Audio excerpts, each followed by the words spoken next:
Morning बच्चों, class 7th की maths की क्लास में आप सबका स्वागत है। और आज हम एक नया चैप्टर इकाई 7 वाणिज्य गणित स्टार्ट करने वाले हैं। तो बच्चों, ये वाणिज्य गणित जो है वो बीच का चैप्टर है। तो ये बुक में जो चैप्टर दिए हुए हैं आपके, उसमें ये 7वां चैप्टर है। 7वां चैप्टर क्यों पहले पढ़ाया जा रहा है? क्योंकि जो आपका मासिक विभाजन है, आइए चलते हैं क्या है देखते हैं उसकी ओर एक बार। तो बच्चों, जो आपका ये पाठ्यक्रम का मासिक विभाजन है वो इस तरीके से किया गया है कि चैप्टर जो है हमारे वो क्रम से नहीं है। पहले हमने परिमेय संख्याएं पढ़ा, घातांक पढ़ा, इसके बाद फिर हम लोगों ने 8वां और 9वां चैप्टर जो व्यंजकों का गुणनफल एवं सर्वसमीकाएं हैं उसके बारे में पढ़ा, व्यंजकों के गुणनखंड के बारे में पढ़ा। अब उसके बाद हम लोगों ने क्या पढ़ लिया? रचनाएं पढ़ लिया। अब इसके बाद जो है हमारा कौन सा चैप्टर आ रहा है? वाणिज्य गणित। इसलिए बच्चों, हम ये जो पाठ्यक्रम का मासिक विभाजन है इसी क्रम से जो है चैप्टर्स लेके चल रहे हैं। तो अब हमें रचनाएं चैप्टर हमारा समाप्त हो चुका है। अब हमें इकाई 7 जो है वो वाणिज्य गणित ये लेकर के चलना है। तो इसलिए हम अब इकाई 7 पढ़ेंगे, वाणिज्य गणित। वाणिज्य गणित जो है वो हमारा चैप्टर 7 है। इसमें हम पढ़ेंगे समानुपात, अनुलोम और प्रतिलोम समानुपात क्या होता है, प्रतिशतता का अनुप्रयोग, लाभ, हानि, बट्टा, आयकर, बिक्री कर, साधारण ब्याज से संबंधित प्रश्नों को हल करेंगे। चक्रवृद्धि ब्याज का क्या अर्थ है, उससे संबंधित प्रश्न भी हम लोग हल करेंगे। ऐकिक नियम द्वारा चक्रवृद्धि मिश्रधन एवं चक्रवृद्धि ब्याज ज्ञात करना भी सीखेंगे। चक्रवृद्धि मिश्रधन का सूत्र और उसका अनुप्रयोग करना सीखेंगे इस चैप्टर में। साथ ही साथ बच्चों, कर या टैक्स एवं कर के प्रकार के बारे में भी जानेंगे। ठीक है, तो आइए चलते हैं हम अपने चैप्टर वाणिज्य गणित की ओर। बच्चों, हमें ये चैप्टर स्टार्ट कर रहे हैं तो अनुपात और समानुपात के बारे में जानना जरूरी है। रेशियो क्या है, इसके पहले जो है पूर्व की कक्षाओं में भी हम लोगों ने पढ़ा है बच्चों। जैसे मान लीजिए अगर हमारे पास में 4 बटे मान लीजिए 8 दिया हुआ है, ठीक है, तो ये अनुपात में है। रेशियो मतलब हो गया अनुपात, 4:8। इसको क्या लिखेंगे? 4:8। ठीक है। और अगर जो है समानुपात की बात आ रही है कि समानुपात क्या चीज़ होता है, तो यदि 2 अनुपात समान हो तो वो क्या कहलाते हैं? समानुपाती कहलाते हैं। 2 अनुपात से क्या तात्पर्य हुआ? जैसे मान लीजिए हमारे पास दिया है 5/10, ठीक, और इसका क्या अनुपात है? 5/10 यानी 1:2 का अनुपात है। ठीक है, ये भी 1:2 है। 1:4 से कट जाएगा ना, तो ये 4 से 1:2 इसको लिखा जा सकता है, ये बराबर होंगे। ठीक, उसी तरीके से यहाँ पर 5/10 है और 4/8 है। ठीक, अगर 5/10 और 4/8 है तो इसका भी अनुपात कितना हो गया? 1:2 हो गया। तो 2 अनुपात जो कि समान है, ये भी अनुपात समान है, 1:2 है, इसका भी अनुपात कितना है? 1:2 है। तो 5/10 और 4/8 है, ये क्या है? ये समानुपात में है। समानुपात में है यानी इस तरह का संबंध क्या कहलाता है? समानुपात कहलाता है। तो समानुपात के लिए हम क्या कहेंगे? यदि दो अनुपात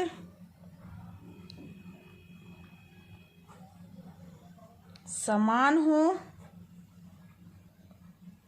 तो वे समानुपात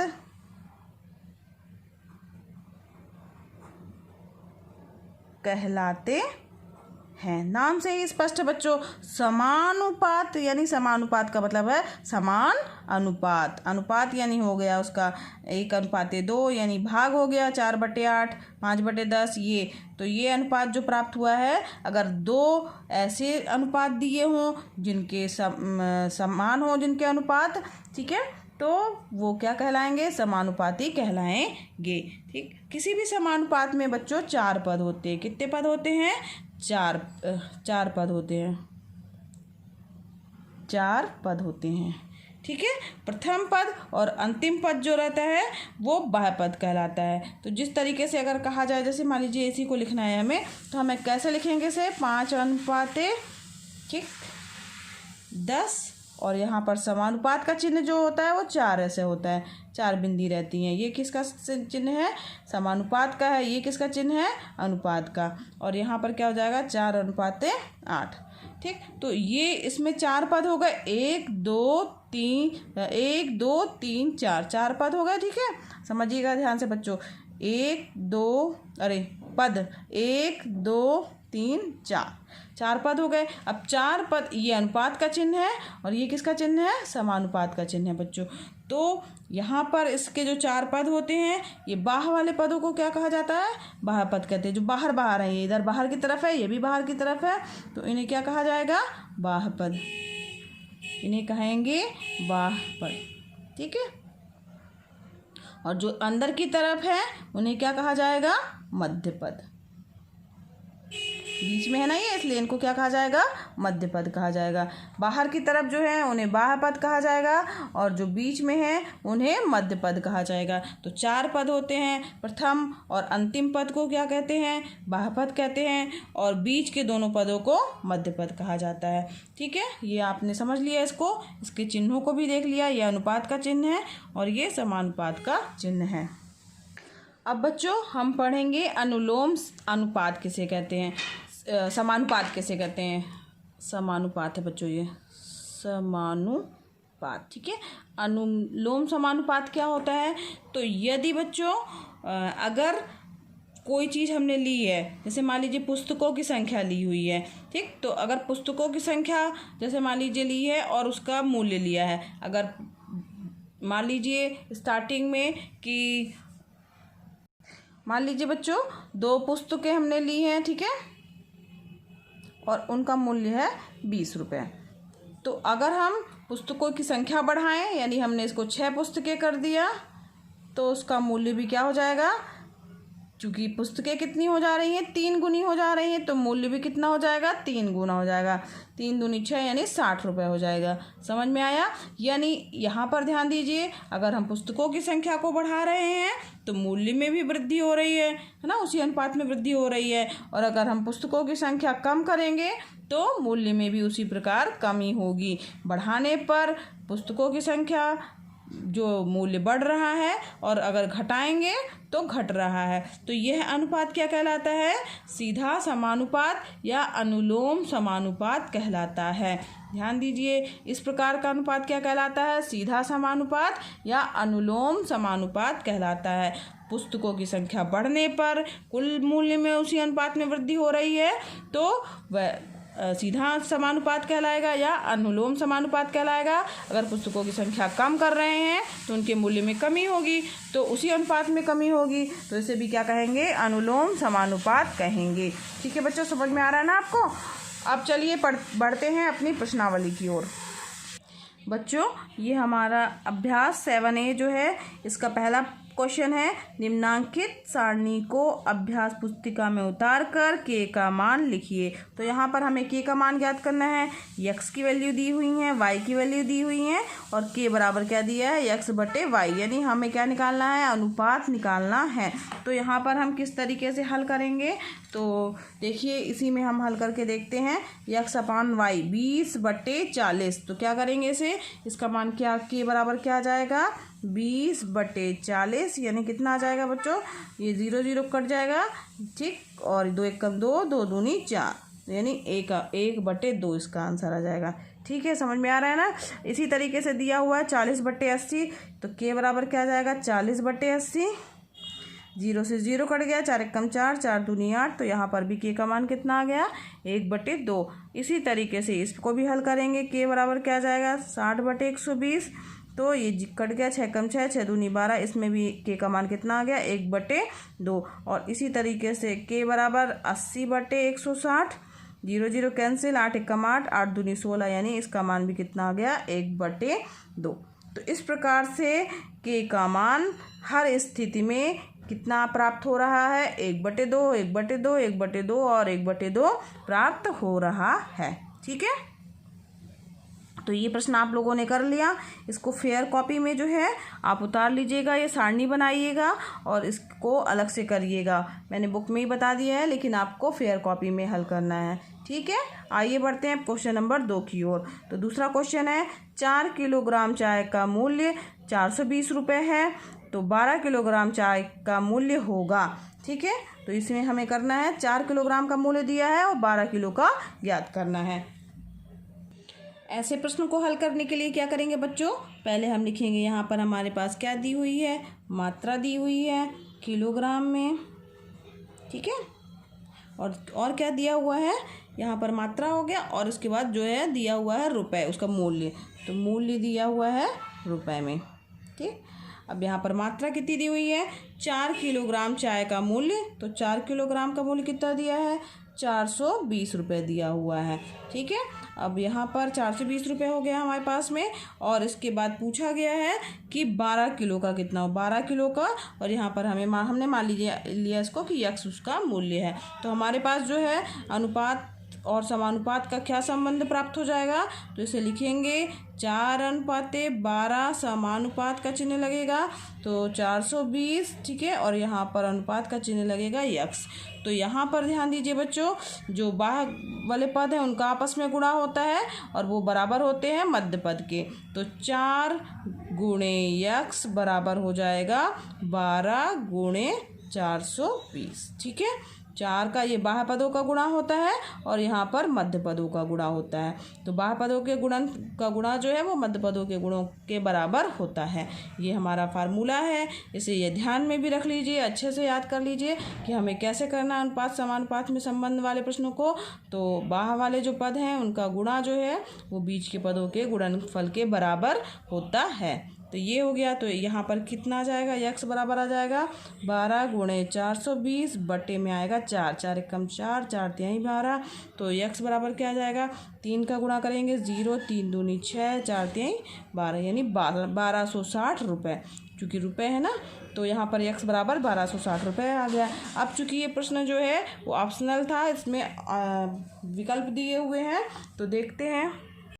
यहाँ ध्यान दीजिए बच्चों, यहाँ पर विकल्प 1260 ये डी वाला विकल्प है, तो हमारा कौन सा प्रश्न सही होगा, ये डी विकल्प वाला प्रश्न जो है वो क्या होगा, हमारा सही होगा विकल्प के रूप में। ठीक, समझ में आया किस तरीके से करना है। सेम इसी तरीके से तीसरा क्वेश्चन है जो कि आपको करना है, ये आपका होमवर्क है।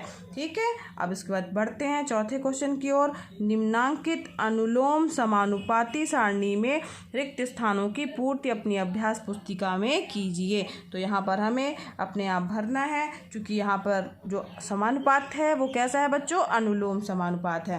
ठीक है, तो इसको ध्यान में रख करके हमें इस रिक्त स्थानों की पूर्ति करनी है।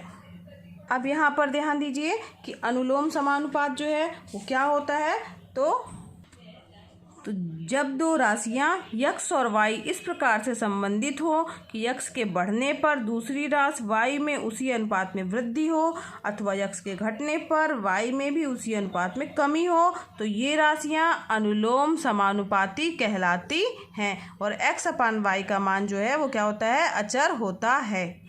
इसका मतलब हुआ एक राशि बढ़ेगी तो दूसरी राशि भी बढ़ेगी, और एक राशि घटेगी तो दूसरी राशि भी घटेगी। तो यहाँ पर देखिए, यहाँ पर मजदूर 1 था तो 50 था, यहाँ पे 2 मजदूर हो गए तो ये भी उसी अनुपात में बढ़ेगा।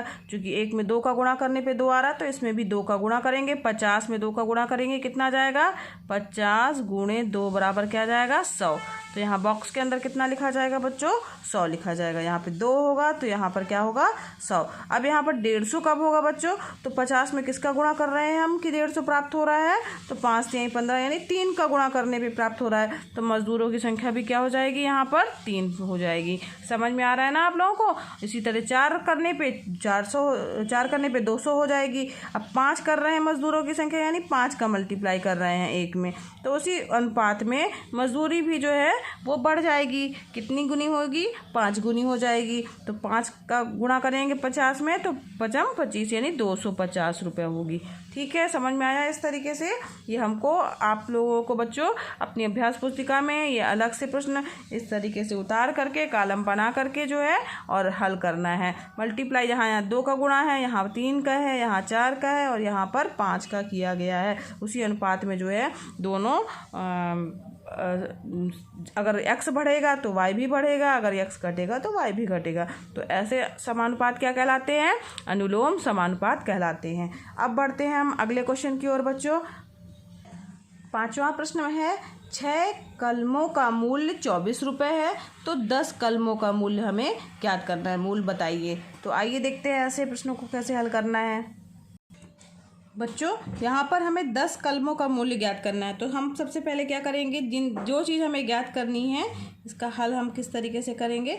तो माना 10 कलमों का मूल्य यक्स है, का मूल्य, अब चूंकि रुपए में है तो ये लिख लेंगे यक्स रुपए है। ठीक, अब हमें क्या करना है, एक तरफ कलम लिखना है और यहाँ पर मूल्य लिखना है। ये कैसा अनुपात है, तो ये जो है अनुलोम समानुपाती अनुपात है। ठीक है, तो कलम हो गया, यहाँ मूल्य हो गया, मूल्य यहाँ पर रुपए में हो गया।